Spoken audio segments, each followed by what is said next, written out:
Hola, bienvenidos. Mi nombre es José Manuel López García. La antigüedad.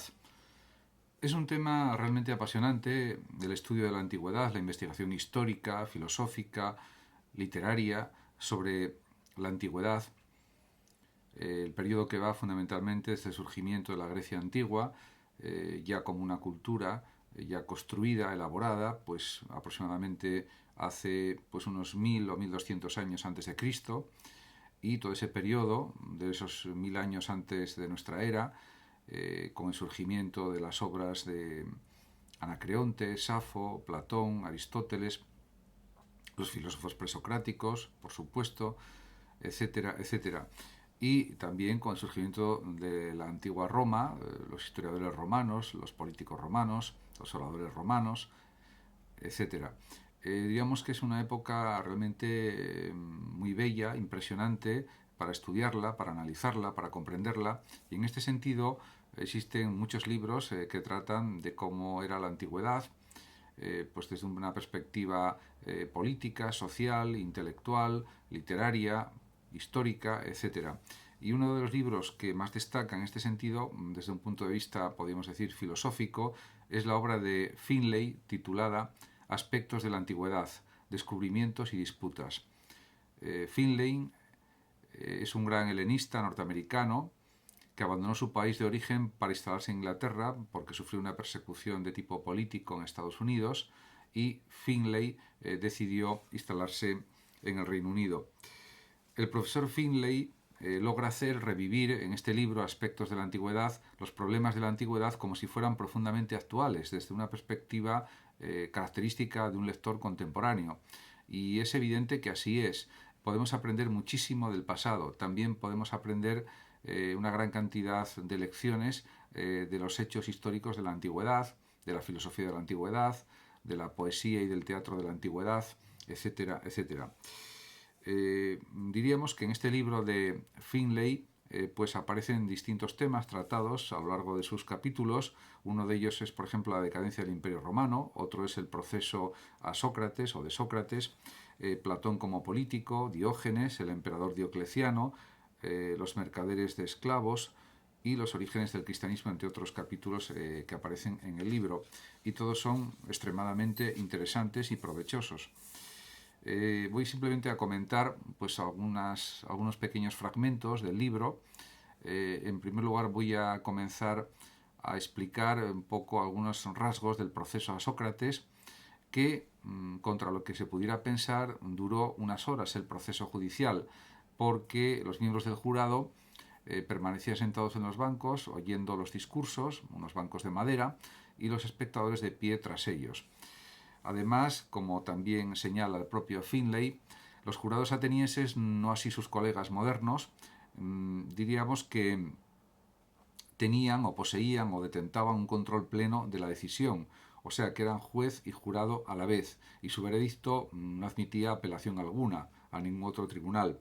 Además, otra cosa curiosa que pasaba en la antigüedad es que este tipo de jurados en la Atenas antigua no tenían ninguna oportunidad de discutir el asunto o el caso, simplemente desfilaban por turno y depositaban sus votos en una urna, con lo cual pues realmente esto planteaba también problemas en cuanto a la decisión más correcta, más justa que se podía tomar.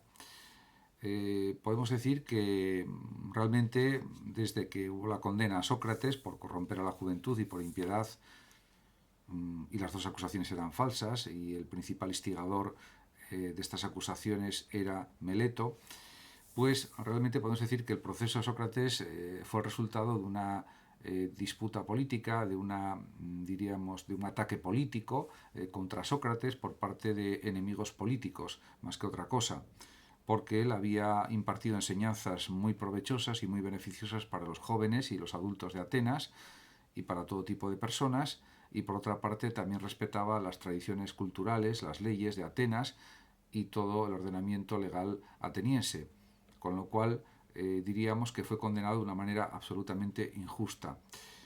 Tomó la cicuta un mes después de dictarse la sentencia y tuvo una muerte rápida e indolora. Sus propios amigos le habían planteado la posibilidad de escapar probablemente a Chipre, pero él quiso morir sabiéndose inocente simplemente para cumplir con las leyes de Atenas, a las que tenía pues un gran respeto y un gran afecto por otra parte. Por lo tanto, fue pues un héroe de la filosofía, de la moral, de la ética. Muchos lo han comparado con la figura de Jesús de Nazaret, y es cierto que tiene puntos en común, bastantes, podríamos decir. Otro de los capítulos de este libro de Finlay es Platón y la política, donde diríamos que aparece que hay una crítica de Platón a su intento de lograr un estado político ideal, varios viajes que realizó para conseguirlo, pero simplemente fracasó. Entonces está claro que Platón se sintió desilusionado después de escribir el Estado de la República. Después de 30 años escribió su último tratado importante, Las leyes, en el que ya parece desengañado. Habla de un consejo nocturno que tiene que gobernar esa especie de Estado autocrático, autoritario, que él proponía. No hay que olvidar que Platón venía de una familia aristocrática y por lo tanto tenía ideas no democráticas respecto al Estado. La diferenciación entre tres clases de gobernantes: los reyes filósofos, los guardianes o guerreros y la clase trabajadora, los productores, pues dejaba bien a las claras cómo era su idea de Estado, que era un Estado pues rígido, aristocrático, no democrático, etc. Lo que está claro es que Platón se desengañó al ver su fracaso a nivel político y consideraba que aunque la verdadera función de un Estado es hacer que los hombres se vuelvan mejores, moralmente mejores, tanto los gobernantes como los gobernados y las comunidades existentes, según Platón, se ocupan prácticamente exclusivamente de los bienes materiales, y cada hombre y cada facción persigue sus intereses privados y de manera particular a expensas del bien común. Esto también lo sostiene, por supuesto, Finlay en su análisis de la política platónica.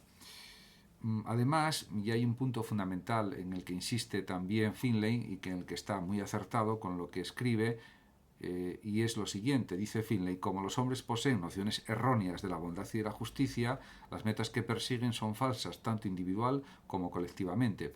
Por supuesto, esto no sucede en todos los casos. Hay muchas personas que sí tienen ideas adecuadas de la bondad y la justicia, pero hay otros que no las tienen. Y esto da lugar pues, a una serie de conflictos sociales, de conflictos entre grupos de personas, de conflictos personales, etc. Y eso es lo que hace que la sociedad sea, casi como decía muy posteriormente Thomas Hobbes, una guerra de todos contra todos, o el hombre es un lobo para el hombre, que decía Thomas Hobbes. Esto realmente no es lo deseable, porque se pretende que exista una sociedad solidaria, justa, equitativa, igualitaria, etc. Pero esto puede parecer una utopía, viendo cómo es luego la realidad, diríamos, en el mundo actual y también, por supuesto, en el mundo moderno. Pero esto ya sucedía también en la Edad Antigua, en los tiempos de Platón, hace 2300 y pico años. También Finlay analiza pues, la época romana en su libro, en alguno de los capítulos, y también la decadencia del Imperio Romano, que como se sabe es debida esta decadencia a que los germanos, los bárbaros, estaban invadiendo el imperio, también por el paso de los siglos. La forma de producción esclavista romana pues también estaba en decadencia. Diríamos que las civilizaciones tienen un periodo de inicio, de esplendor, y luego otro de ocaso. Entonces, por distintas razones de tipo productivo, de tipo organizativo, pues el Imperio Romano estaba ya derrumbándose. Y bueno, pues ya ese derrumbe culminó sobre todo en el año 410, cuando Alarico entró y saqueó Roma. Entró a Roma y la saqueó, y entonces a partir de ahí ya hubo una decadencia ya fulminante, que culminó en el año 476 después de Cristo, cuando fue depuesto el último emperador romano de Occidente. Siguió el Imperio Romano de Oriente, pero ya no era exactamente lo mismo, y eso causó también un gran impacto psicológico en los ciudadanos del Imperio Romano. Por supuesto está la obra de San Agustín, de la Ciudad de Dios, donde dice el gran profesor de retórica que fue San Agustín, y gran obispo, y gran teólogo y filósofo, que la responsabilidad de la decadencia del Imperio Romano no es de los cristianos ni del cristianismo, sino que es debida a las propias contradicciones internas de la economía del Imperio Romano, de la situación política, situación, diríamos, pues de estructuración de las distintas provincias del imperio, etc. En consecuencia, diríamos que los análisis del Imperio Romano también son muy valiosos para entender un poco el proceso histórico de desarrollo de Occidente, también con el surgimiento, por supuesto, del cristianismo. Y en relación con este tipo de cuestiones relacionadas con el mundo romano, escribe Finlay lo siguiente: si el teatro era el edificio secular característico de la civilización helénica clásica, el anfiteatro era lo que a este le correspondía en Roma. Por otra parte, los juegos que se celebraban en el anfiteatro Flavio, en el Coliseo, podríamos decir, muchas veces eran espectáculos de gladiadores, de luchas entre gladiadores, a veces miles o cientos de gladiadores. De hecho, como recoge también Finlay, se encontró una lista de las masivas filantropías de Octavio Augusto, que incluía el patrocinio de, por ejemplo, 8 exhibiciones monstruo en las que combatieron 10.000 gladiadores, el más alto número que se haya registrado. Pero eso siguió durante los diferentes reinados de los distintos emperadores durante varios siglos. En este sentido, pues aunque hay que reconocer que el Imperio Romano fue muy valioso a nivel de construcción de acueductos, de puentes, de vías romanas, también la elaboración de un derecho romano que sigue estando presente en las carreras de derecho actuales, etcétera, etcétera, pues también hay que reconocer que en este sentido dejaban mucho que desear, en el sentido de que se divertían con la muerte de los gladiadores, con la muerte de los cristianos a manos de otros de sus ejecutores o torturadores, o también de los leones o de las fieras salvajes, etc. En cualquier caso, sí considero que el estudio, la investigación de la historia, una investigación lo más profunda y lo más precisa posible y lo más extensa posible, es valiosísima a nivel cultural, a nivel de formación de cualquier persona. Y en este sentido, la historia es una de las grandes ciencias sociales, junto con, por ejemplo, la filosofía, la psicología, la sociología, la economía, etc. Muchas gracias a todos por su atención. Saludos también a los oyentes de Radio Sofando de México y de Hablando de Filosofía también de México. Y por último decir, como siempre, que el que lo desee puede compartir este vídeo o simplemente suscribirse a mi canal de YouTube. Hasta siempre. Gracias.